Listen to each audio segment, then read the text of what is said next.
Well, good evening. We want to welcome you to tonight's edition of Yes You. And we want to thank you for joining us on tonight. I'm glad to have my co host, Tyrone Jana, and the state supervisor in the room with us on today. We're living in some really, really interesting times. That's for sure. We never have a dull moment, and every week there's something new on the horizon and fresh to talk about. Well, tonight we have opted. My thoughts were with our children as the government is insisting that we open back up in full swing for this coming school year. And I'm going to stop right there before I even get into a whole plethora of questions and concepts. But let me just get a sound off from the crew. What do you feel about that? It's scary, um, because I know here in Texas and quite a few other places throughout the United States, the cases are increasing. Um, so it really comes down to a place of, are we sacrificing lives to just say we're able? I mean, we overcame something that we really haven't. So it's really scary to see like the kids, the teachers. I mean, everyone who works in the school system be put into a position where they have to go back to work, um, because their lives are at risk. Thank you. Thank you. Very valid. Jana? Well, I have school age children, so I don't want to homeschool and I don't want them at school either. I think it's a poor decision. I feel I have a few friends who are teachers and they are just beside themselves, and I can understand why. And, kids are gross anyway. I mean, they just don't have that let me keep my hands clean type mentality. They just don't. So I cannot believe that this is the way we're headed. I'm shocked, absolutely shocked. As cases are increasing, like Tyrone said. I'm just baffled because if we all remember in March, we had a complete close down, complete shutdown, and our numbers now that we're currently experiencing eclipse that hands down. So the whole idea that at a point in time that we actually shut down, we were just in infancy in comparison to what's going on now, because these numbers here this week, I think we had 60,000. We had three records in 1 week of the number of new coronavirus cases in the United States every single day. I mean, we're talking about Mm, 63,000 one day. Then it's like, can that be topped? 64,000 the next day. Can that be topped? I mean, it's just continuously climbed. So, what do you interpret is the reason and the rationale behind why we need to open the schools back up? Let's start there. Why do you think it's so important to the government that we reopen? money, Yeah, I would just say it's because I mean, it would help the economy to free up. I hmm mean, to allow parents, I mean, people to go back to work. A lot of people who corporations with the way people don't have to come back to work, even if their organization has opened back up. One of the biggest things is, my kids are being homeschooled, so I have to stay home and provide and take care of my kids. So I feel it would be something that would somewhat help the economy. But if people are dying, we still have a bad economy. hmm Absolutely.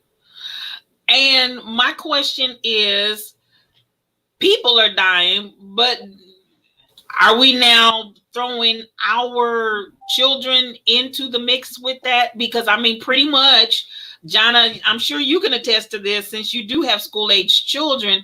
You have sheltered at home with your kids since when did you start? March. I believe it was the 15th. It was the very last day of spring break. So whatever the week, that Friday before March 18th, which was like a Wednesday. So we've been in the house sense. And I would venture to say that for, I almost want to say most people, but we have the mask. I'm mad about the mask families out there that maybe they've been out and about in the mix on the streets. But for the most part, wouldn't you say that the bulk of our school age children have been kept in, or am I wrong? Am I just kind of out there in my own la land? Everybody's already out and talking and chatting, and I'm talking about amongst the kids. I'm trying to kind of gauge, do you all think the kids have been sheltered at home during this whole time? I know yours have, but are you finding that your children are not the norm in having been sheltered at home since the middle of March, or do you think most kids that you know have been sheltered at home? Well, up until recently, there was nowhere for them to go. The parks and things are just now starting to open back up, but up until phase 2 or whenever that started last month, there was nowhere for them to go. The little places that kids frequent, like Sky Zone and things like that, all of that was done. So I think they have been. I've seen a lot more kids playing outside and finding stuff to do than I've ever seen. So Wow. So money, how is money impacted positively or negatively by the children going to school or not going to school?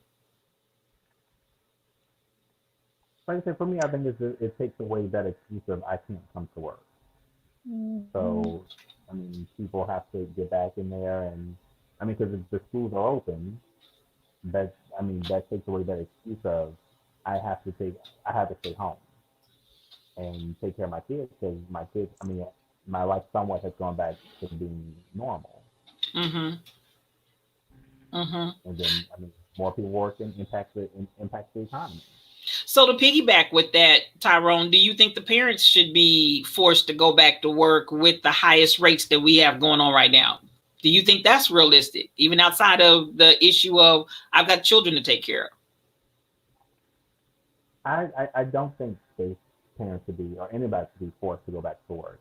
One thing that this whole situation has taught us is that we're still able to function.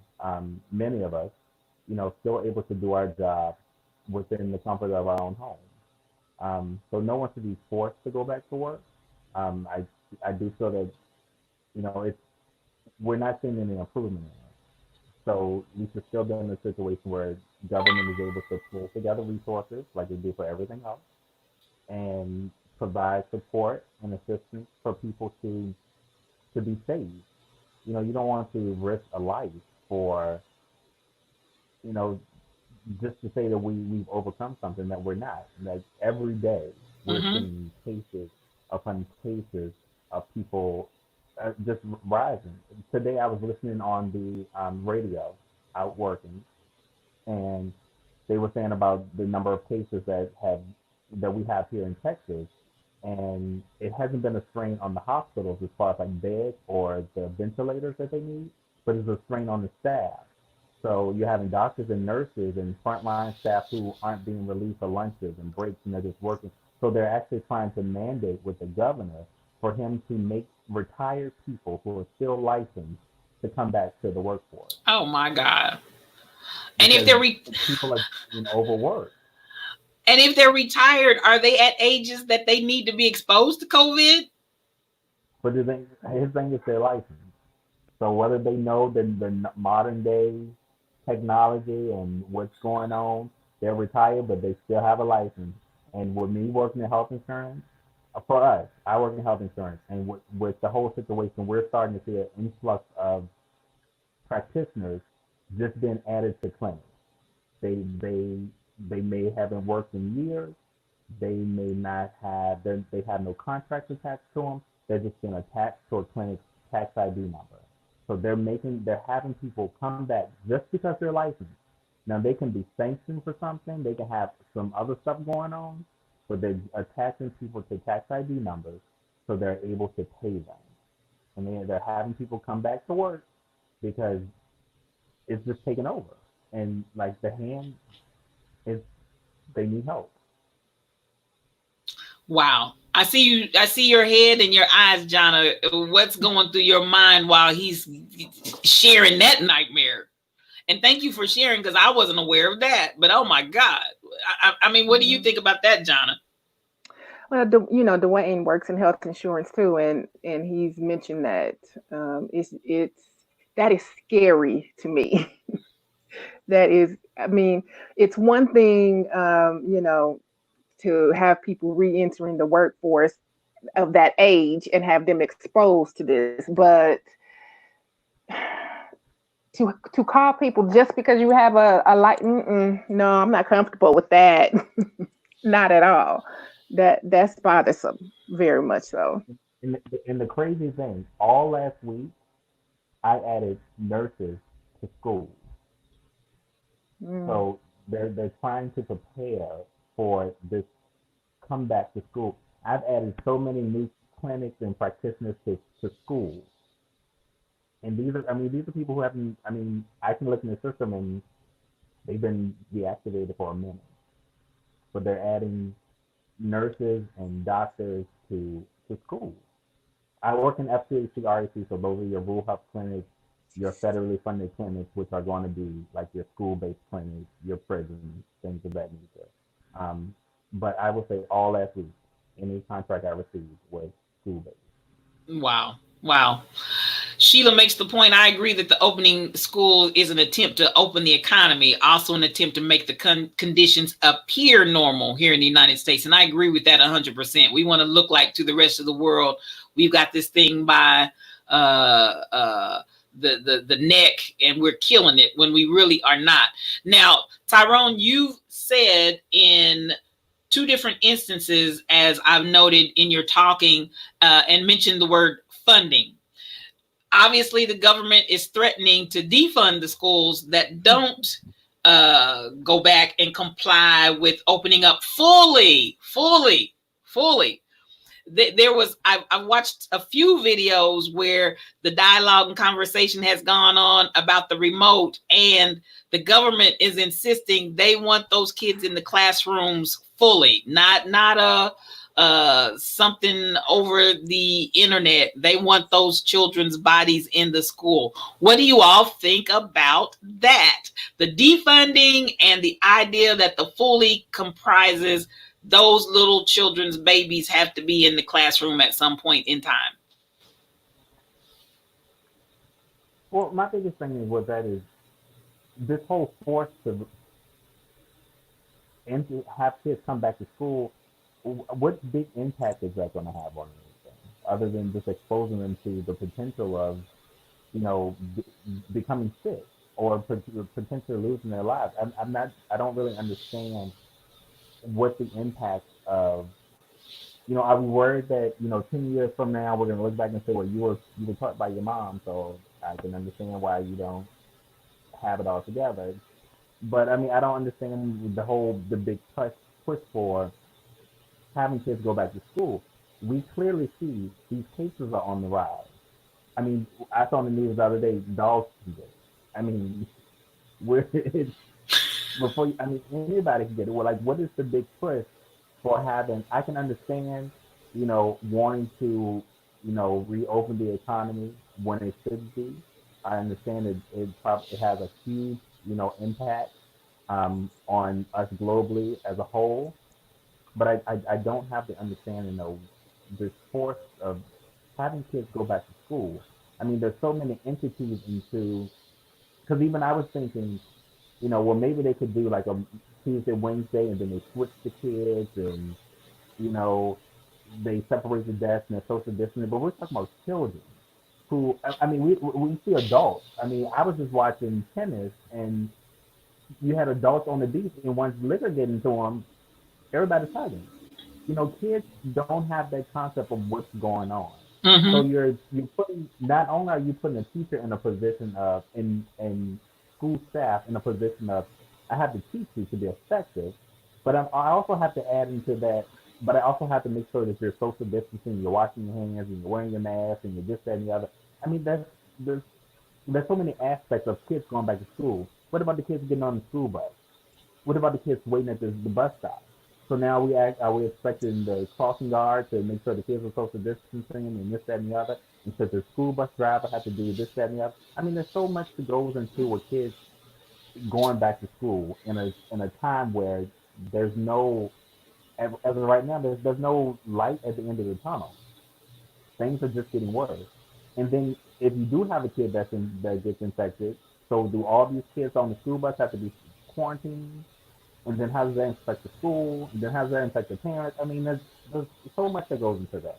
Kids Yes. should be able to, as of right now, be able to socially learn in their home, and because right now, I mean, we're putting everybody's life at risk, Yep. and to me, it's not worth it. Yes. Yes. Do you think social learning at home is enough? I feel there should be some type of. I mean, I feel going to school gives you that social interaction that everyone needs, especially in these times in their lives where they're starting to develop. Um, so if there's a way to develop something where kids are still able to interact with each other, and socially learn together, I don't think them being in the same quarters right now, especially when you're talking about your younger kids, you may be able to deal with it a little different with like your maybe high schoolers, so they have a different understanding of what's going on with the world. But especially your younger kids, I feel social distancing and social learning would probably be the best route for them right now. And let me, from a very practical standpoint, Johnny, you've got two younger ones. You have three total, but two younger ones. Do you really think they're going to keep their mask on all day? I can't get them to keep their mask on for a store run. So no, no. I don't want to keep my mask on. Me either. Let me tell you, this heat and stuff. I can't. So no, I don't think they're going to. And I'm not. My kids will respond to instructions. So if somebody says, "Put your mask back on," they're going to put the mask back on. Not everybody's children is going to do that, and Uh-huh. so then what? Now you got little Bobby who's bad as hell. He's running all around, no mask, coughing and spitting and carrying on everybody. What do you do? I mean, you know how they do. What do you do Uh-huh. with that? Uh-huh. Hmm. And it's hard to communicate with a mask on. I mean, I was trying to hear somebody yesterday, and I took my mask off. Not that my ears were covered, but I thought I couldn't hear because I had my mask on. So I was like, "Excuse me," and I took my mask off. Like, I do that too. Ah, I that's like, take it off and then turn my head like what? your ears were Oh, never covered, but right. you took your mask.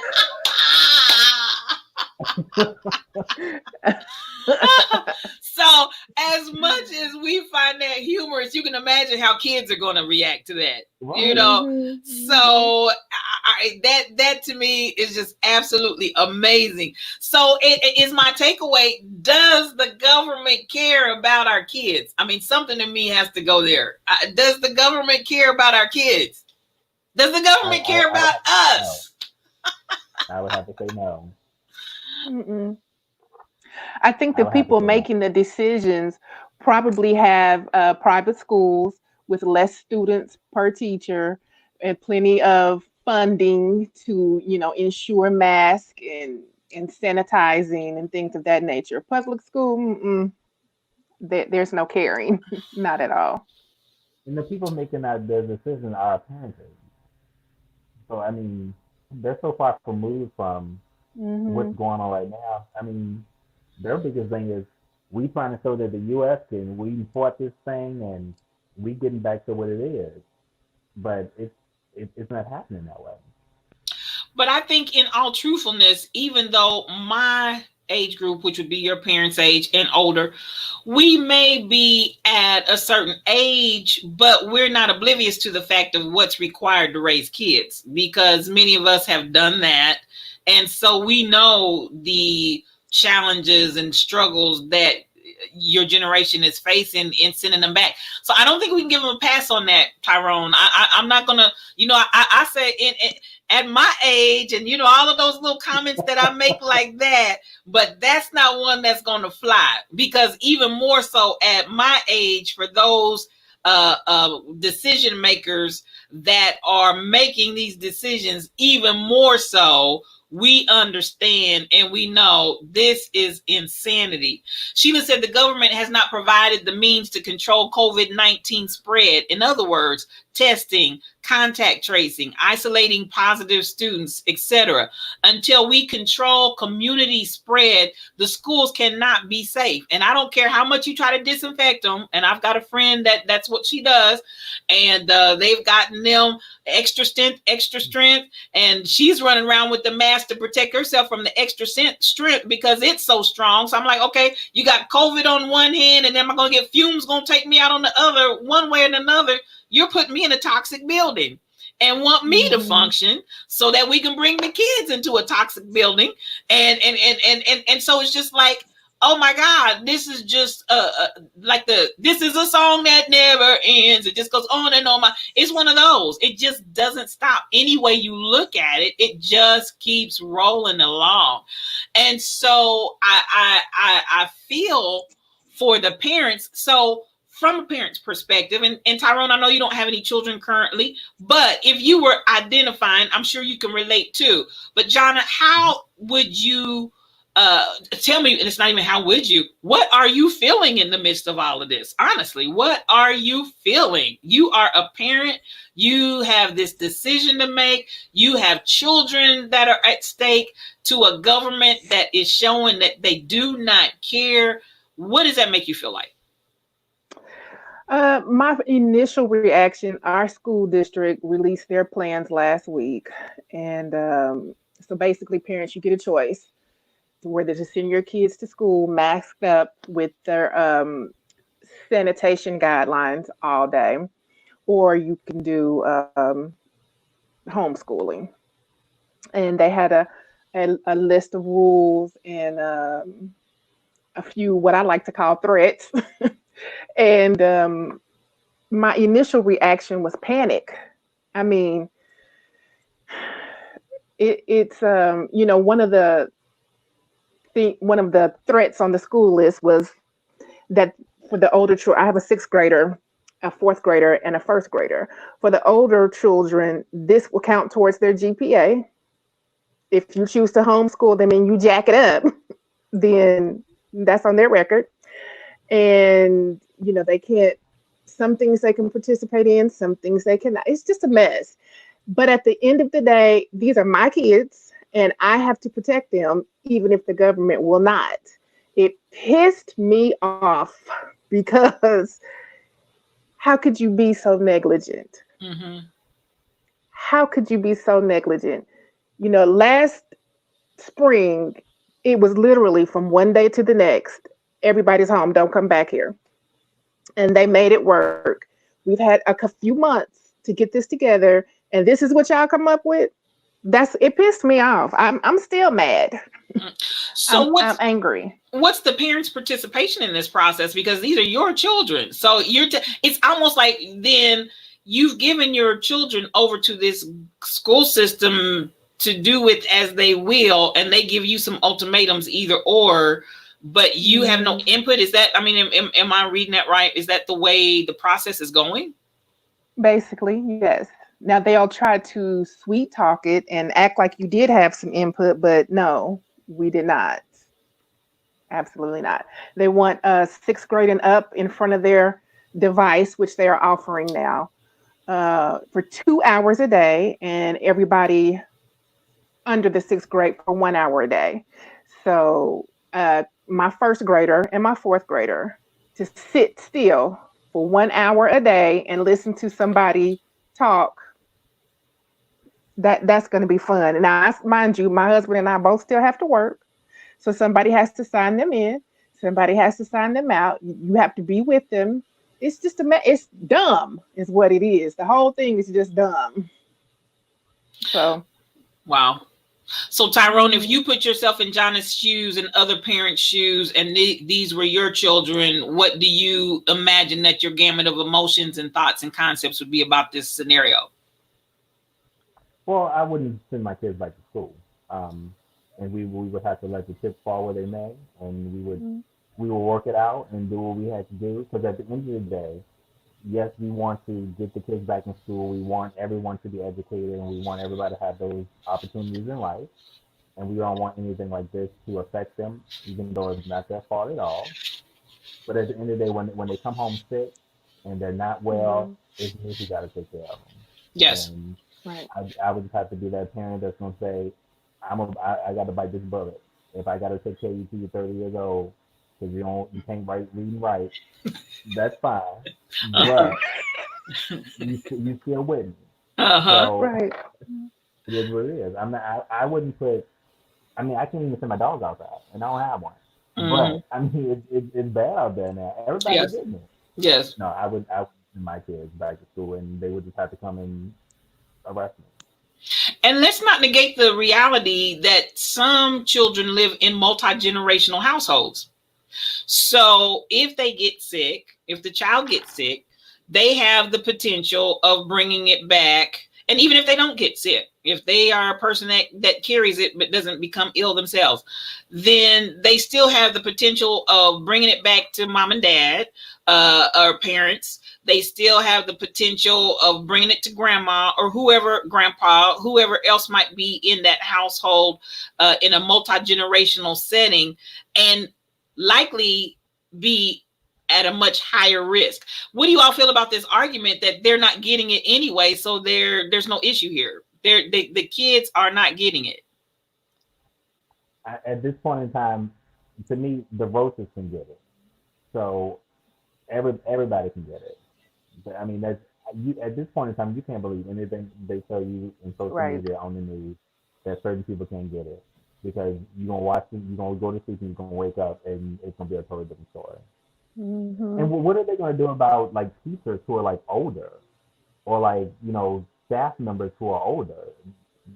Will they be allowed to come back to work, And some or are they already gonna let know them that. know? I'm sorry, I didn't mean to cut you off. I was going to say, and some of them already know that they are compromised. So how do we accommodate them in the school system and in having to report back and work? I mean, what do you think about that? The Harvey said teachers already carry a heavy load. To add the burden of assuring the social distancing guidelines are followed is way too much. And then let's add to that the potential that they themselves are compromised. How do we think they're going to deal with that? Do you think that's even fair to dump on their plate at this point? Well, knowing that they're all already underpaid. Right. And like we just expect that to be okay. Yes, Jonna, go ahead. I'm just, I go up to the school periodically and, for birthdays or parties or whatever, and I don't see how they function on a plain old Wednesday with no pandemic. I mean, the children are, you have to have a heart for this kind of stuff. Mm-hmm. I mean, you just do. Um, I can't pull it, but, other people, whatever. And I just, you know, they're so happy to see somebody coming, even if you had to have a tray of cupcakes, just to have somebody else to help for a few minutes. And how they're going to do this and make sure they're not touching, make sure somebody's not licking the desk. Look, I've seen it. Make sure, kids aren't running around spitting on each other. They've done it. That's what they do. I don't know how they're going to do it. And protect themselves to keep them from taking something home to their own kids. It's too much. It's too much. So are we And devaluing? I'm sorry, did you have something to say, Tyrone? I was gonna say, but is this not a waste of resources? And I Mm. say that because, um, so of course here we watch tennis, Tim plays. So they're bringing back the U.S. Open this year. But it'll be the U.S. Open with no fans. But they're going to test the players every morning, every day before they play to make sure that if they have it or not before they can play. Sending kids back to school and they're talking about testing and now they're bringing in all the nurses and this, that, and the other. Is that not a waste of resources when the kids can stay home, and we can provide those resources even with like sports? To me, who do we really need sports? That's a waste of resources where we could be providing those resources to your everyday Jim and Joe who's at home just need to get tested. We're gonna spend the money and the time to test players every day so they can play a tournament. And there's people sitting at home who can't get tested. We're gonna spend the time to test, make sure the kids and the teachers are good and this and that, and we want to make sure everybody's good.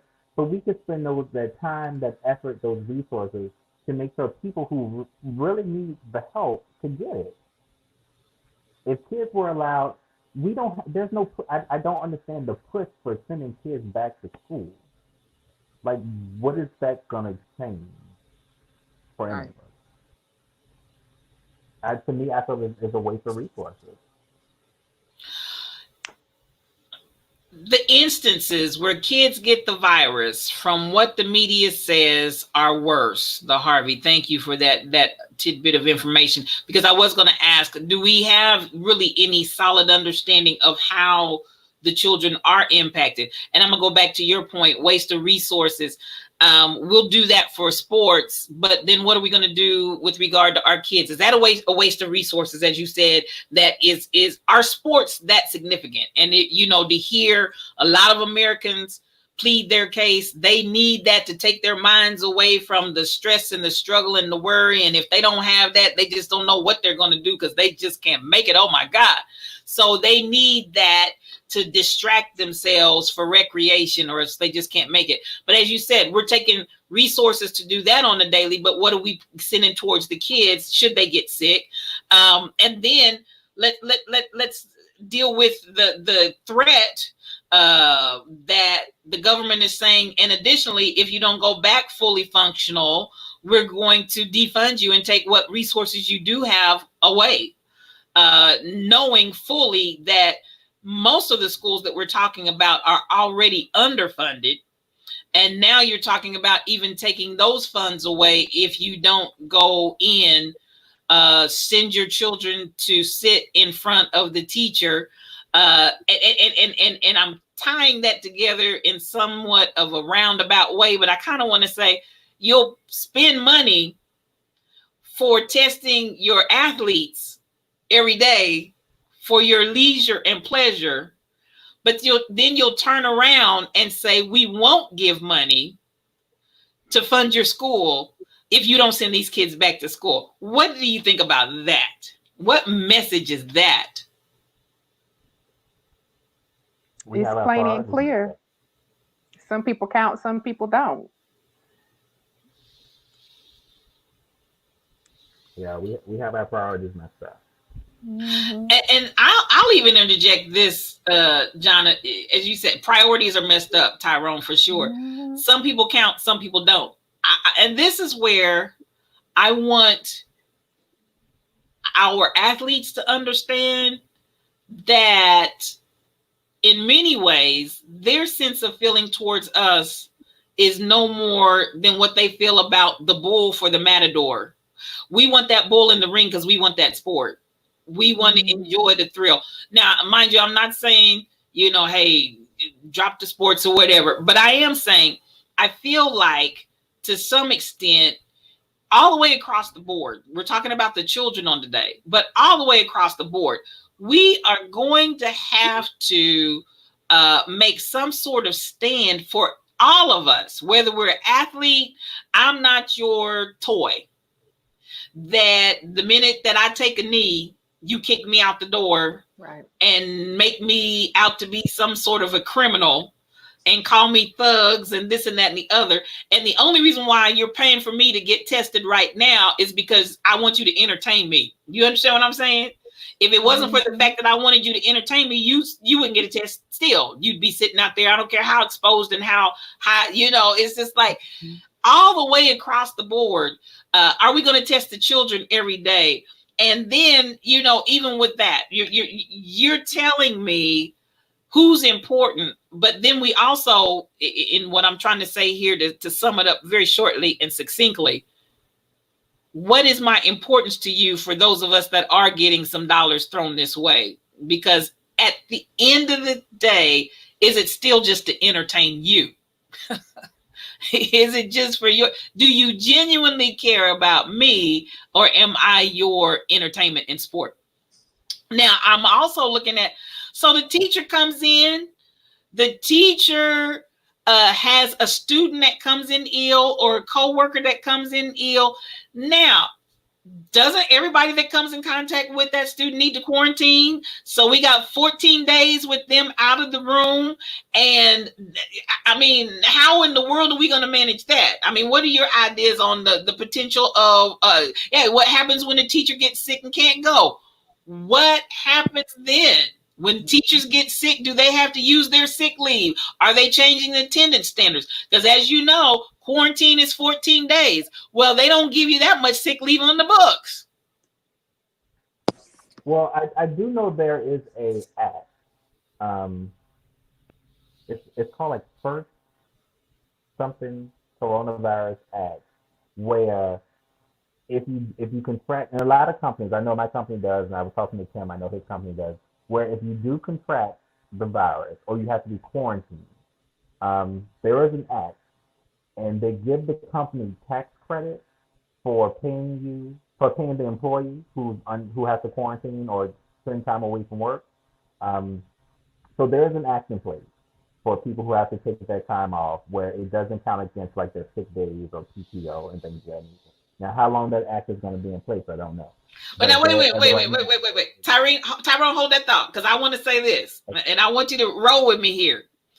So my company is getting money to put my life at risk, and I go home for 14 days and might not make it, but my company's getting paid. Yeah. Don't you see a problem with that, sir? But if you make it, you still got PTO. If you live. You know And you might have scarred lungs, and you may have kidney disease, and you might have all the other side effects of people that have survived COVID, but they didn't survive whole. They didn't come back whole. So I mean, wait. I'm gonna tell you where I am. I'm having a problem with the government continuing to pay big businesses money on our heads. Now they talking about the military soldiers have a bounty on their head from Russia, and the government's not doing anything. But at this point, I feel like there's a bounty on my head if my company, hey, they like send 10 more in. Let's get 10 more with the virus, because whether they come back or not, we getting paid. Now I got a problem with that, you all. Tax credit. A tax credit. So, Jonna, how do you feel about that, ma'am? Because I'm something's going on in my body right now. I'm gonna have to go old school and say you gotta watch and pray. You got to watch and pray, child, because these folks, they do not care. Like Michael Jackson said, they don't give a damn about us. They don't give a damn about it. Woo! And Tyrone, does that have to be in the contract? I see Anita Harvey put, parents need to check if the virus act is in the teacher's contract. I mean, that's kind of stuff you need to think about, because at the end of the day, so sad, so bad, even if you're saying this exists, but if it does not exist in contract, do they have to live up to it? Yeah. Now that I don't know. Yeah. Because they may not have to live up to it. I know it really impacts like small businesses. So from what I researched, the act really is mainly there for like small businesses where they may have employees that they can't come to work for 14 days. So I know they get a tax credit. Now large corporations, I don't know. But I know my company, and I was talking to Tim, his company, we do have like a reserve for people. It's almost like their short-term disability kicks in without them actually having to pay into it. And let's not be fooled by the misnomer of small business, because when I was with the Chamber of Commerce, working with them, small business with who we were working with, we're talking about 500 employees or less. So 500 employees is still a whole lot of people. So, I think a lot of times we hear small business and we automatically think of a small mom or pop that maybe has 20 employees or less, maybe 30 to 50, but small business is still 500 or less. And in those instances, some of those as a matter of fact, do I even want to say his name on this show? But Kanye and whatever his shirt company is with a supposed, I want to say 500 employees, I think they were saying, got $5 million or some crazy amount like that. So, so I'm just looking and I'm saying you got a lot of quote unquote small businesses that are million and billion dollar companies, and they're still siphoning off funds and getting these credits, and don't think that small businesses. And as a matter of fact, can I go one step further? I think the travesty is that some of the mom and pop 50, 25 and below companies, by the time they get in line to get this money for different things, they're not getting it.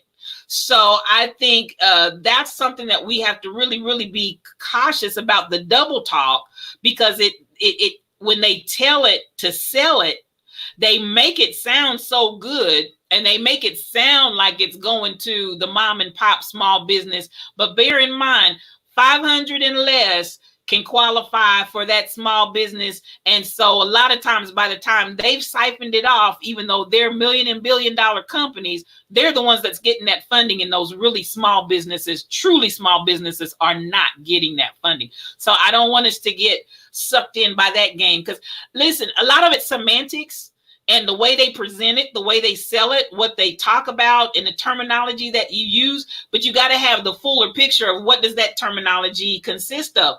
If I'm talking about small business, please understand, in my mind, 500 people working for somebody is a big business, but not by the standards of small business. It's not. Right. So, let's be real on that. So, I just wanted to bring that particular point in. What happens? We're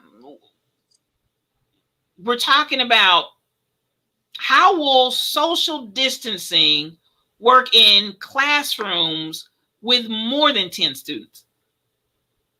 How will social distancing work in classrooms with students of more than 10?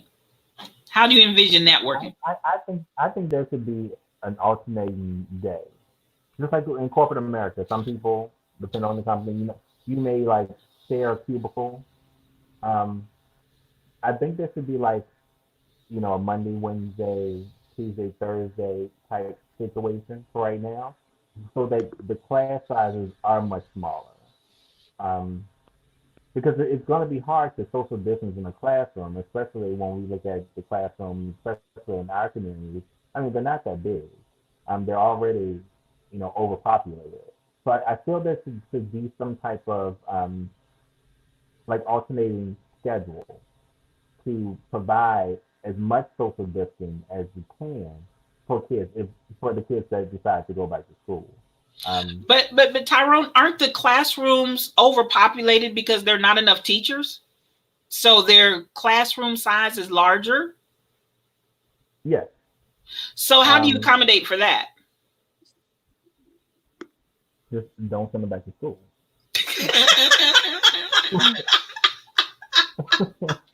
And I think that's what they're counting on, because in our school district, one of the rules, if they get more than 70% of the student population back, then they're going to do just what Tyrone said, start an alternating schedule of some sort. So they're counting on a bunch of the parents keeping their kids home, because there is no way to social distance. I mean, the classrooms are tight as it is.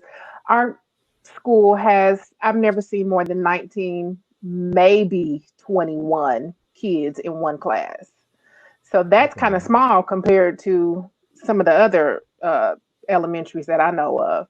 There's no way they can sit them 6 feet apart with that class size. So I think they're counting on a lot of parents not sending their kids back.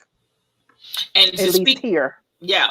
Speaking to that distancing issue, Latanya brings up the point. If a teacher has 10 students in the lower grades and they take their class to the restroom and they only use 3 feet, not the 6 feet, some are talking about, you have a 30-foot line of little kids, small little kids, lower grade little kids, 30-foot line of kids in the hallway. What kind of nightmare shall that be? Forget the hallway, the bathroom. Have you ever monitored the bathroom at an elementary? It's disgusting. Oh my God. It's going to be covered in COVID or something. So, this whole conversation brings up so many topics of why the kids should not be going back to school. Because there's so many instances of what will we do in this situation? What's the plan for this situation? Like you say, if a teacher has a kid who's impacted, so then that whole class has to quarantine. Right. Then if they take the school bus has to be quarantined. Right. If they went to lunch or breakfast, now every kid that was in the cafeteria has to be quarantined. Now those parents are impacted. I mean, it's a triple effect of this is going to happen and this is going to happen. And we see it every day that these cases are increasing. So why are we focused on getting kids back to school and we have no answer for these situations? You're looking at kids going back to school day one. I give them a week. The kids in school for a week. It's almost like it's set up to collapse because I'm telling you, every year, when we could be trying to build a bridge or something. Mm-hmm. Go ahead, John. I'll let you finish your thought as well. I'm just saying, every year, my kids bring 2 things home from school: the flu and that stomach. What is it? Norovirus. They bring it every year. All 3 of them are sick, and maybe 1 or 2 of the adults in the house. And what's going to be the difference here? I mean, they bring it home. I can count. Somebody's going to be down during Christmas break because they bring it every year. I know our engineer just read that last comment and got tickled. I knew what that was. If you all look down on the screen, Miss Anita Harvey, we'll let it sit over there on the side, but she's the cracks. She is the cracks. Well, I think that at the end of the day, I'm looking and I'm saying, okay, this is my heartfelt sentiment. They know that this is going to happen. So when you talk about set up for failure, Jonna, I almost feel like that's the intention as well.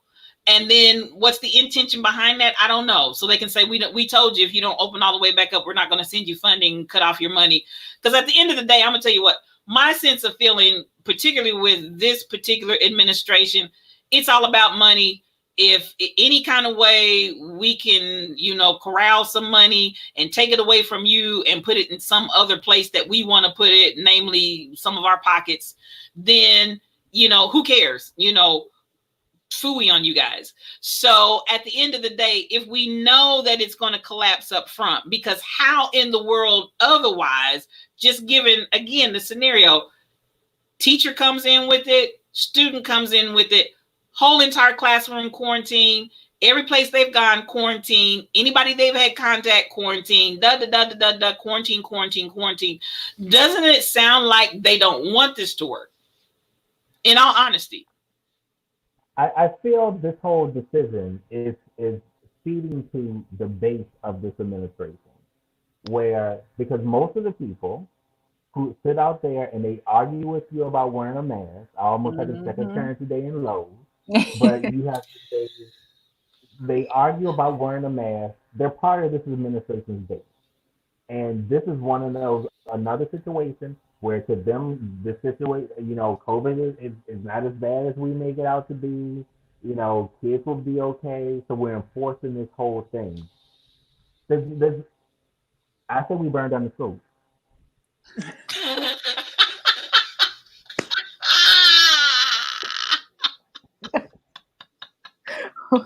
I said it. Fight me.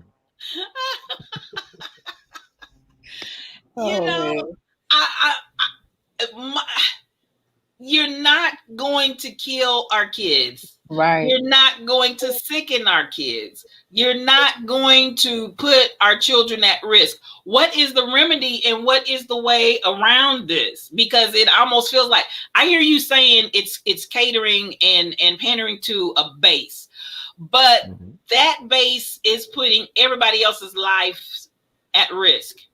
So what is our way to come around this? Because yes, Miss Harvey's got down there, this is set up for low income people because they will definitely be impacted, and we will definitely be the number that they're carrying out, sick and or dead. So what is the workaround? I mean, if we're saying we're not going to send our children back. At the same time, I have to have feelings of compassion for someone like Jonna, and not the saying she's wanting my compassion, but I'm giving it to her because you've been at home with these babies since March, and now you're saying we. Wait a minute now. And now we're saying, I mean, not that we don't love our kids, none of that. But you're talking about at this point, these individuals, which tend to be, not always, but tend to be moms in the home, they get absolutely, positively no respite. None. None. And as she very aptly brought up, she and her husband both still have to work full-time jobs.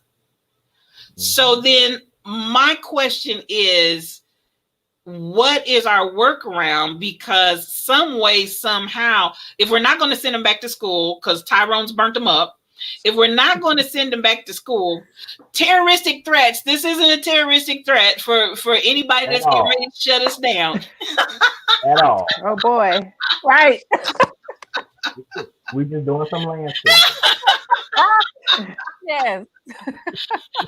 So I'm really trying to understand, for our parents that are in this dilemma, do some of us that are retired, just like they're calling the nursing and the medical staff out of retirement by force because they have a license, do some of us start coming to the rescue that have retired to help some of these parents? And even for, I can understand in lower grades, parents may be comfortable tutoring and teaching their child at home, but when you get to high school level and your child was in AP classes and stuff like that, does that mean the parents are really adequately prepared to teach those types of subjects to their children?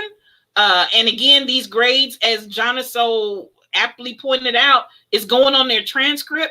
What is the answer here? Because life is moving on, mandates are being set in place, but what is our workaround?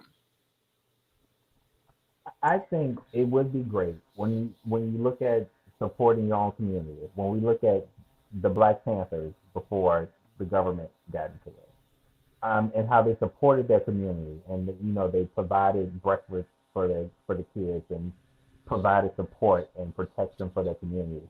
I think it would be amazing for people who have retired, people who have that experience, to teach and educate kids, to come together and find something within the community to make happen. And because you can't put it on the parents. Yes, they made the choice to lay down and spread it wide, but you can't put that on the parent, because again, a parent they have to take care of household and they have to work and things of that nature. But there also has to be they also have to speak to really enforce it with your school board. Get in there and be at those school board meetings and really voice your opinion. They got Joe Clark up out of there on Lean On Me. We can do the same. So, you really have. But Tyrone, taking Jonna's, we had a delayed reaction to your statement there, but it was a good one. So we have Jonna and them take case in point. They had no input. There was no school board meeting held. There wasn't. All of this is done back doors, behind the scenes, and we come out with the ultimatum. Bam, lay it on you. There it is, and you got to give us an answer back in a certain number of days. Mm-hmm. You don't even get time to think about it. I will say they sent a maybe 6 or 8 question survey right at the beginning of the summer. If we do this, will you send your kid to school or will you keep them home? And that was the answers. And you pick one. But that, I mean, there was no community meeting. There was no Zoom meeting where we can all log in and voice our concerns. And there's still, and my oldest kid is in advanced classes. I don't know how that's going to work for her if she's going to stay home, which she is. But, there's still so much that's not been answered. And I think we have, what is today? The 12th, we have 5 more days before they want a signature on what you're going to do. And you have to commit to that for a whole semester. Okay. So you can't change your mind. We can have some. Who's the school board president? Because we can have them canceled. Cancel culture on the move. And at the reality of that, when are they holding meetings? Where are they holding meetings? We're still shuttering in, so we don't have the ability to go in and sit in those meetings. So, I mean, and this is where I'm saying to a lot of our responses, we've also got to think outside of the box, because things that we could do in our day, you can't do that in COVID-19. So how are you going to access this people? How are you going to have these conversations? You don't even know when, where, and how they're making all these decisions. You are completely left out of the loop, and they ain't going to give you his home number, Tyrone. Whatever his name is, he's not going to give you his home number or address for you to cancel him. So I got connected.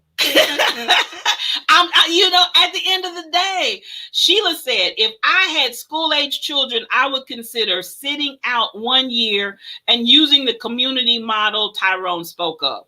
And I don't know, parents unite within the school districts. Those are all good ideas. If you got parents that are still working, though, some way, somehow, we've got to take that into consideration too. Because even if number one, they got the kids at home all day, they're working all day. When are they going to unite with the rest of the school parents? And I'm not saying don't do that, but I'm saying we keep putting more and more and more and more on these poor parents. And I'm like, at what point are the parents going to break? Because they can only do so much. What are we saying about their value? Even to the point I said this, we pay teachers to teach, but our parents are volunteering. Mm-hmm. There's no money being paid to them for this. They didn't go to school for this. They didn't sign up for this. That as Tyrone said, they had the pleasure, but at the end of the day, they were not anticipating that they were going to be all things to their children when they came here in this world. Typically, a child goes to school and gets their learning and education, and they do the parenting and whatever they can do to assist the school in the education of their child. But they didn't expect to be all things and hold down a full-time job and maybe some extra jobs on the side, because you got all these things going on with COVID right now. I mean, it's really dicey. And now I got to figure out, how can I meet with the other parents in my students class and others in the school district so we can figure out an alternative? Oh my God, what are we really asking here? My thing is, and nothing is a parent, but I mean, in this day and time, I feel that the parents have to come together to make a change. Because think about it, most of the teachers are parents as well, so they're dealing with the same situation. So they didn't have kids and think that they would be teaching their own kids and then have the responsibility of teaching someone else's kids. Everybody has to come together, and it may be hard, but I feel that's the role of anyone who cares about somebody. We gotta, we work our jobs, we work hard all day, and then we have to come home and still got to put in those extra hours to figure out how can we make this right for our next generation. We can't put responsibility on someone else due to their title. In this day and time, we all have to come together, whether it's the parents and the teachers, and come together, because the government is not going to make decisions for us, because they're not connected the way we are. You know, Yeah. our kids can fail and they still hold their office, they still getting their salary. Our kids aren't impacting them. So we I have agree. to come together as a community, and we have to have, even like I said, people who've retired, people who have a passion for teaching, people who tutor. We all have to come together and figure something out where within our individual communities, we're going to make sure these kids succeed. It is not, like you said, the parents didn't have kids thinking they was going to have to teach. But that's what's been laid on them right now. So as a community, we have to gather around our parents and provide our resources that we have. That's the only way right now, unless you want to send your kid to school and sending them to school is not going to be functional. 90% of their day is going to be protection. Mm-hmm. Right. They're not going to be able to teach with a face mask on. The teacher's not going to be able to hit them with a face mask on. We're going to be so worried about Lysoling and disinfecting your hands and social distancing and don't get close to that person. That's going to be the bulk of their day. That's what they're going to learn all day. So we as a community have to come together and figure out something where we can give our resources to our kids. That's the Yeah. only way they're going to be successful right now. Yeah. Anita said, find out who's in charge and band together and show up at the school board office. And I agree with you, Tyrone. And I think that's really what I was trying to push for, is that I think, and Jonathan can echo in here behind me here. I think, and thank you, Anita, because I agree. Some way the community, it takes a village to raise a child. And that used to be, as they said, an old African proverb, but it needs to be fully functional and enacted here. It takes a village to raise the child, because really, you know, I think, and particularly for younger parents who really are almost clueless, they are past overwhelmed. So, you know, when you throw all of that together and they're trying to do the best that they can, and in the midst of COVID-19, because every day you're waking up praying to God that you and your family makes it through the day without somebody contracting it, with all kinds of high levels of risk if you're in the particularly low income, high risk areas. So all of that pressure, and I still got to go to work. We got to provide some kind of support, or I think it's just too much. I think it's too much to ask.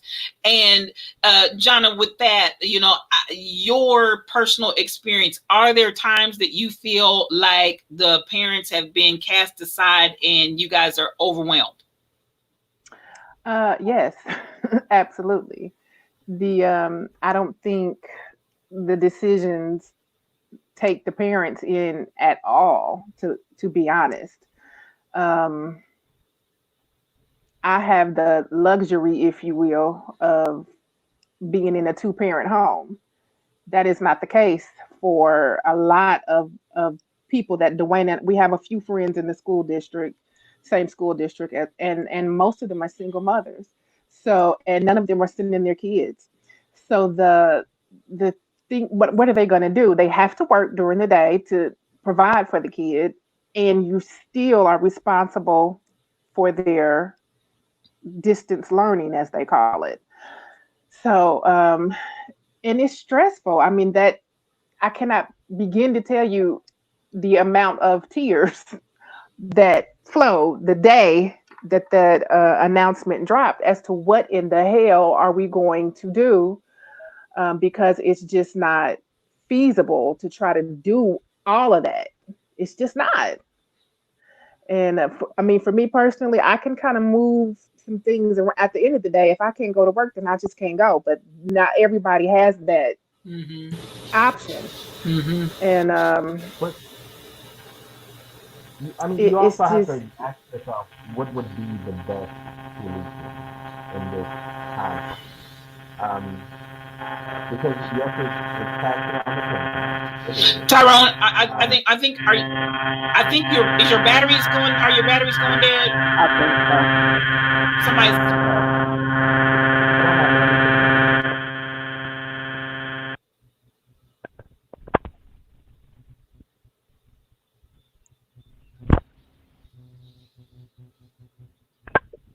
You hear me? There we go.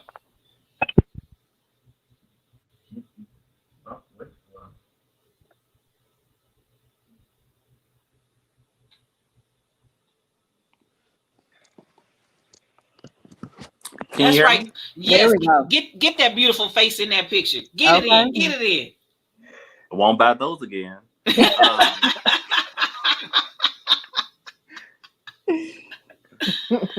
But no, I was saying, I mean, what would be the ideal situation for a parent in this day and time? It is taxing on the parents. The parents still have to work. And they're being put in a situation where they're having to, provide the educational resources for their kids. But is there an easy, I mean, what would be the solution for that parent? I mean, because the teachers are parents too. Mm-hmm. So, I mean, you can't have teachers come into your home and teach your kids with social distancing. So is it not taxing on everyone? Yes, absolutely. I think one thing that's kind of coming to light is as a parent, you kind of have to be prepared for anything. And now, we've had the luxury of not school has been constant as long as I've been alive. I know that wasn't the case, years and years back, but now we have to look at the fact that at the end of the day, these are my kids and I'm responsible for their well-being. And one thing I will say, we're talking a lot about the parents and, it's terrible, but we're all adults. And like Tyrone said, we knew when we were getting down that at some point it may not feel as good as it did then. Amen. Anyway, well, it is what it is. But the kids, I haven't even told my children that they're not going back to school yet because they're going to be devastated. And that is going to be a huge disappointment and heartbreak for them. I mean, these kids, their school is that's where they get their socializing at. That's where they get all their fresh air and they can run and play and talk smack with the other kids. And they will not get that for another at least 5 months. And that's going to be quite an adjustment. Not necessarily an adjustment because they've already been home, but they're looking forward to going back. Mm-hmm. Everybody kind of thought we would be over the hump by the school year, and we're not. We're worse than we were. Mm-hmm. So, I mean, my 6th grader is so excited about transitioning from elementary to 6th grade, and she will not get any of that. And I don't know. And, COVID is not going to kill her, but this might. So, because she's going to be devastated. Mm-hmm. Mm-hmm. Wow. Well, I'm looking at, as Anita said, they're already pushing students through. Waiting a year may be beneficial. That's a good thought to think about. And then flash that next one for me, engineer. Sheila said, I'm willing to tutor in special subjects which I have knowledge. And I've also, John and I had that conversation on yesterday that I was more than happy to come in and roll around almost like a traveling school teacher and share whatever I could in the way of expertise and teaching skill to give a break. And I think it's going to take that, as Anita said earlier, we need to band together and in the community, because all of the children are ours collectively. I don't feel like it's those are your kids, you had the pleasure, it's on you. And I personally, I take every last one of those babies. All 3 of Jonna's kids are like my kids to me. If she needs to ride, I'm gonna be riding shotgun. So it's just one of those scenarios where we have to take that responsibility. And I want to ask this, and maybe more rhetorically than literal, but I really do want to know in a real sense of the way. So I see Brother Damon Blissett. He said in Olathe, all they got was a survey. I missed that earlier on. So I'm wondering, with these scenarios, and I'm kind of coming up with a hybrid concept based on what Sheila and Anita have probably said. LaTanya, the Zoom tutoring, I think they've already started that to some extent. But at the end of the day, this is my question. Maybe what would be the scenario if, and this is just some brainstorming here, and again, just throwing it out. What would be the scenario if we took our kids out for a year of the school system, but set up a community network of teachers and concerned friends that would come in and help literally teach those students to take the pressure off of the parents, and then let them go back at the end of the school year and test to see if they're able to go ahead and pass to the next grade? I think that would be great. I mean, I feel a collective effort between parents, people with the experience, and the teachers would really shake things up and show the school board and the political officials that, we got to take things in our own hands. Because at the end of the day, y'all, I mean, your decision does not care about me. You would rather see me bury my child so you can open this economy, Right? Than me making sure my child is successful, safe, and on the right track. And in actuality, our students may actually place higher and better than if they actually went through the school system. And Latanya, yes, community networking, Anita. And Latanya, I misread yours. She said I can probably do some Zoom tutoring. I misread that. So she's making her skills available as well. So this is the kind of thing that I'm saying. Maybe this conversation that we're having tonight can incite people, because earlier on I was like, I was getting a little heated when I was like, listen, they're kind of acting like you can't hear me, Tyrone.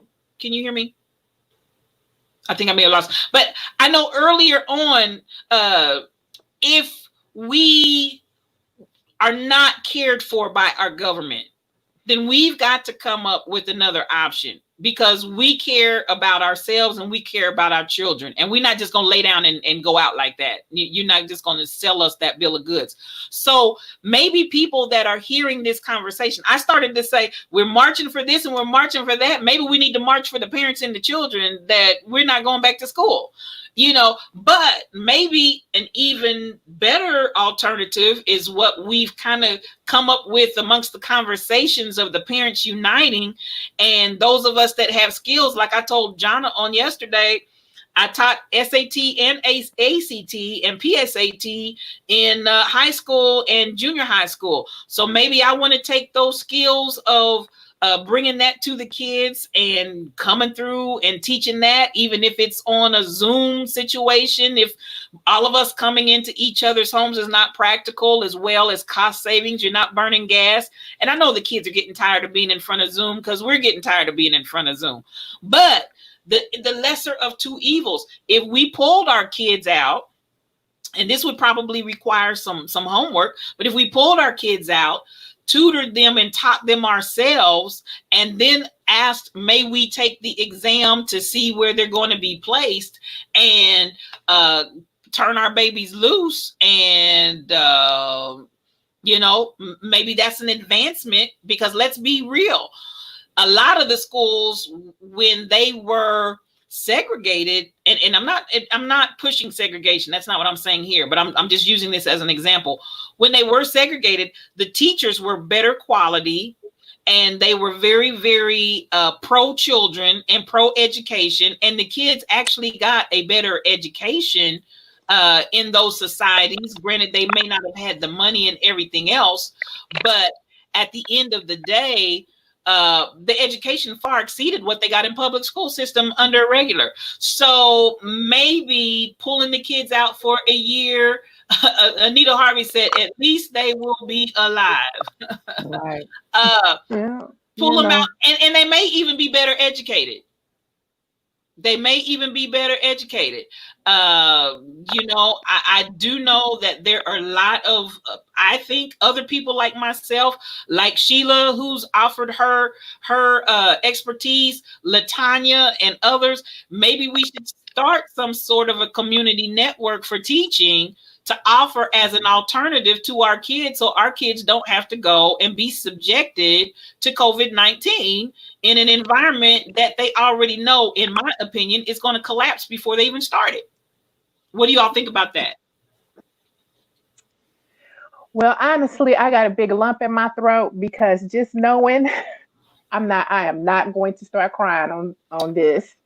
But just knowing Go that ahead there's and people cry. out there, well, don't tempt me because I will cry now. But knowing that there's people out there, if I need you, I can call. That takes a lot of the anxiety about it way down. So I think that is, um, we just, if everybody could offer whatever you have, and that could be nothing but a 15-minute online game just so somebody's mama can go in the bathroom and scream for a few minutes. That would be,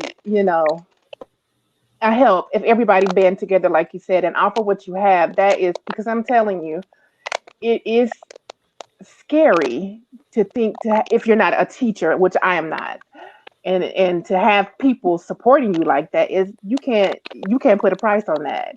And to keep the kids safe and to know that they'll be okay is you just thank you. That's all I'll say right there. I'm gonna try to swallow this lump real quick. Thank you, Sheila, Regina, and Anita and Latanya, because that's just beautiful, is what it is.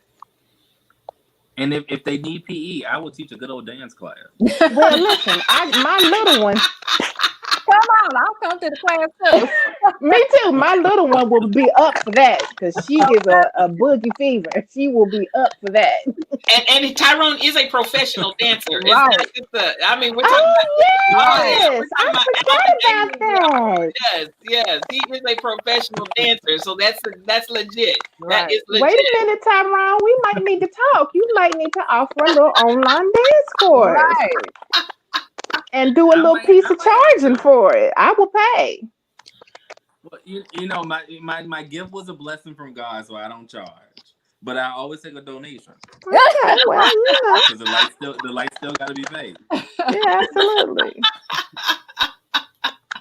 Latanya said she's already got online games for you too. Look at God. Come on, Latanya. Come Look on at and God. bless me indeed. Brenda said she's working every day with kids in the school setting, and so far so good. Awesome for you, sis. Awesome for you. With that being said, Brenda, Rashida, can you send her a link? And I'd be interested to hear some more conversation about that briefly. But yeah, I am interested to know how that's going. But this is the one thing I will say. I feel that yes, you and those of you that have participated and shared so beautifully, I do feel like there is a possibility and an option that's viable. Now, Jonna, how would you feel about the idea of the kids sitting out for a year? Would you want to do the assistance receiving that from the people with the current curriculum? Or would you want your children to have a whole different curriculum that meets the requirements for the year? And that being said, let me ask this. Let me digress here momentarily. Do you know what the requirements are for your kids to pass this year since it's going on their transcript? Do you know what that is? No, I don't know yet. Now I have a little bit of experience with this school district, so I can kind of, piece it together. I have looked at some online school programs where they go K through 12, but in order to participate in those, the school district has to approve it. So it's not like you can just snatch your kid out and enroll them online and that's that. The school district has to approve that, and that's an obstacle there. I'm going to do whatever I have to do to keep them safe. If they have to sit out a year, then you just out a year. I'll buy a few extra bottles of wine and call every last person who said they would help. Don't give me your number. I already got yours, Sheila. I already got yours, Anita. Latanya, I'm coming for you. So I got yours too, Tyrone. I will be calling y'all drunk, crying in the middle of the night, but whatever we have to do to keep these children safe and to keep myself, my husband, and my mother out of the ICU, then that's what we would have to do. Got you. Got you. That's that. Got you. Engineer is supervisor. Is Brenda going to be able to join us or no? I sent it to her, so we'll see. Okay, excellent. Brother Bliss has said, not the wine. The wine, sir. Yes. And depending on how it goes, it might be something a little stronger because I don't want a fruity cup or something. I might need a glass of brown whiskey before it's all over with. If you're going to take in the calories, go all the way out. Okay. That is funny. Well, what else would you all like to share? And I'm gonna give you an opportunity. I'm gonna try to get Brenda in here. She is an educator in the school system, and so I'm gonna try to see if I can get her in very quickly to give us some comments about. She's already doing what we're talking about, and so I want to hear. I'm interested to hear what it is that she has to say. Rashida, I went ahead and sent her another link, but what at the end of the day, and we'll get ready to wrap up here. What is your takeaway about this whole scenario? I'll start with Tyrone. My takeaway is there's so many what ifs with sending kids back to school. It doesn't need to happen right now. We need to really see how the cases increase, what the process is to really get the numbers down. Mm-hmm. I don't really understand the big push for getting kids to go back to school. It's not changing anything. Because if we send kids back to school, one kid gets infected, 20 families are impacted, and we're back in the same situation we were in. So I don't understand that push. But I do feel, I'm all about a Black Panther movement because I love a black beret. But I feel that what? I like a black beret too, though. So. Right. But I really feel as a community we need to, and even if it starts small, a small group of people as a community, we have to come together and make a change. We can no longer sit around and wait for other people to make decisions for us because they're not living our lives. They don't know what it is for that baby to be sick at night and I still got to get up for work in the morning, or that child is disappointed because life is not going and things haven't worked out their way. So I feel as a community we have to make our own decisions and let government be what it is, and they'll come around, or we'll do what? Cancel them. And I'll have that t-shirt next week.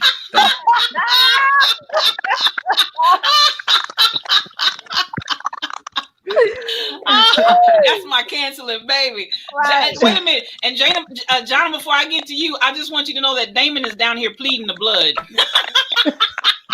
Well, all things work together. Amen. You get all that in. I get it all in. Okay, go ahead. Gina, here. I got you, sis.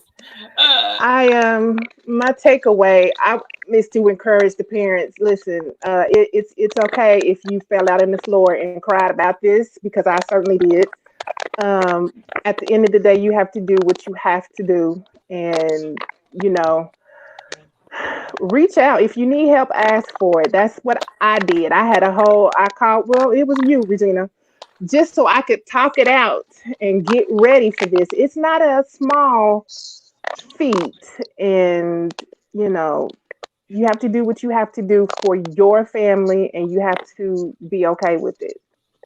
And that's it. Awesome.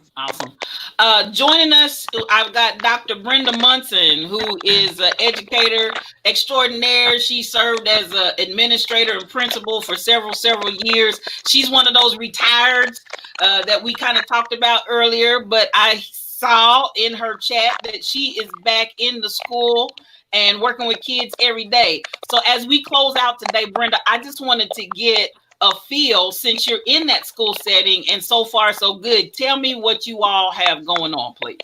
How's it working? Well, basically we have the kids from 5 years old to 8th grade. And what we do, we do the temperature every day. Parents can't go any further than just dropping the kids off. No one else can come to the classroom but the teachers and the students. We have anywhere from 10 students to 15, but we have 2 teachers in the classroom. So far, we haven't had any problem, anyone getting sick. I teach the little bitty ones. That's a little bit out of my league, however, but it's going well. So to answer some of the questions that we had posed earlier, I don't know where you came in the setting at, but so if one of the teachers was to become ill or one of the children was to test positive, how would you in this scenario deal with quarantine? How does that work? It will be just like in your house. You would take that person out, and then you would have to kind of like test all the other people as well, and everybody who was involved with the parent, with the students or the teachers. They would all have to be tested. And with that being said, the person who tested positive, like any other job, you just have to go home for the 14 days, be quarantined, and so far. But so far, we haven't had any problem whatsoever. But what about the contact? My understanding was if you had a child come in that tested positive, when we start looking at the contact issue, everybody that they've had contact, my understanding was that anybody that been in contact with that child also had to be quarantined. Is that incorrect? Well, I don't, yes and no, but since we haven't had that problem at all. Okay. No one has been sick. None of the children have been sick. Not any of the teachers. So we have roughly, it's a summer program, and we have roughly 120 students. And then plus the infant toddlers that's at the center as well. But believe me, the place is spick and span clean. I think they clean every 30 minutes. They mop every 30 minutes. They wipe down every 30 minutes. So there is no room for error, and there have been no child has been reported ill, or no one has tested positive or anything of that nature. Go ahead, Jonna. Dr. Munson, how are the children interacting with each other? Do you have to keep them apart? How are they responding to that? Well, that's kind of hard to do with 5-year-olds. Now, they wear their mask like we have on our mask every day. They wear theirs. We have our gloves on and all that. However, I guarantee you, about 1 hour, every kid in the room and put that mask on. Yeah. And they playing with it like it's a slingshot. Uh-huh. And Miss Brenda, can I put my mask in my cubby? Blah blah. Yes, honey. Going in. I'm sorry. I hug them. I do everything. Nobody's gotten sick. Ain't nothing wrong with those kids. They're resilient. Really, believe me. But again, like I said, I'm at the Emmanuel, that new center right there on Prospect. Uh-huh. And it is immaculate. Ms. Mann makes sure that everything is clean. We have gloves to do everything with. Every child is protected. And we have bathrooms in the room. So no one has to go outside to a restroom, or we don't have to carry the whole group to a restroom because we have our own individual restroom within the classroom. It is amazing, beautiful building, brand new. Okay. Do you envision that for less quality facilities that some of the low income areas are going to have that don't have the amenities and the luxuries that you're experiencing there at that brand new facility? Well, let me say this too. She has the old building as well still up and running with the older kids. And there has been no problem there either. But I'm saying and the older building is old. No. I'm saying in community. I'm not talking about this particular situation. I'm saying in other areas of the communities where we're sending children back to those classrooms that are not as. Go ahead.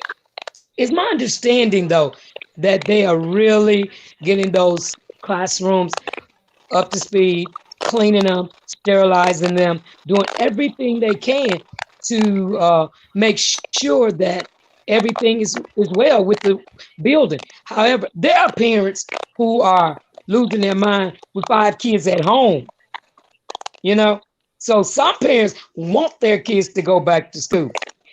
They probably pay us to come and get them and take them to school. However, and I don't think there are pros and cons for me. I think children don't need to stay out for a year.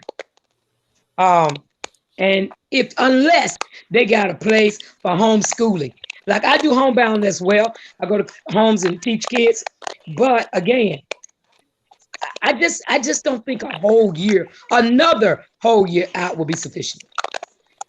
Okay.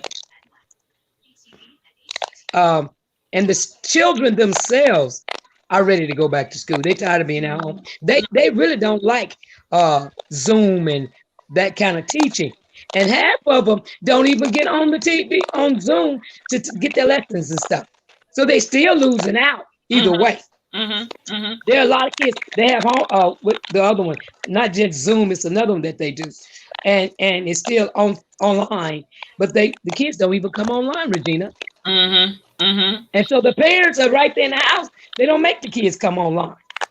Got you. Now, a parent like this other young lady who really would work with the instructor and let us teach your children online, yeah, that'll virtually, that will work. But what about those parents who sleep to 12 o'clock and the class is over by the time they wake up? That's true. So if they're gonna do, if you're a parent that sleeps at 12 o'clock, we got some other issues. Well, there are parents who do that, sir, and they do it every day. Even if it wasn't quarantine, there are parents who bring their kids to school at 11 o'clock. Okay, and then want you to feed them breakfast. Come on. So I think this is Dr. Munson, chapter 1, verse 13. I just think they need to go back to school and just be very, very cautious. Have everything in line like they're doing with the people who going back to work.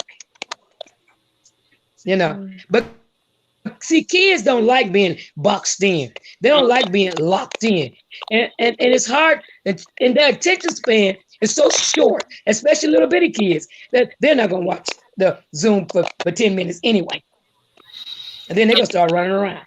And so you feel, in all honesty, that their resiliency as children, which is basically what we're hearing from the higher up, the resiliency from them being children will protect them, and I use that word very cautiously, but from the perils of what we have concerns in sending the children back to school. I do. I do, mainly because, like I said, sometimes I have 10 kids, sometimes I have 15 kids, okay? And they touch each other. They don't move away from each other. They hug and touch me. But the thing about it is, I think they're safe. That's just Brenda. You know, I'm not saying in every place, but if they do what they're supposed to do in order to get everything up and running, do that little social distancing for the bigger kids, the 6 feet or whatever, set up the classroom in a bigger space where, you know, you could teach in a multi-purpose setting instead of in a small classroom, then I think that would be sufficient. Okay.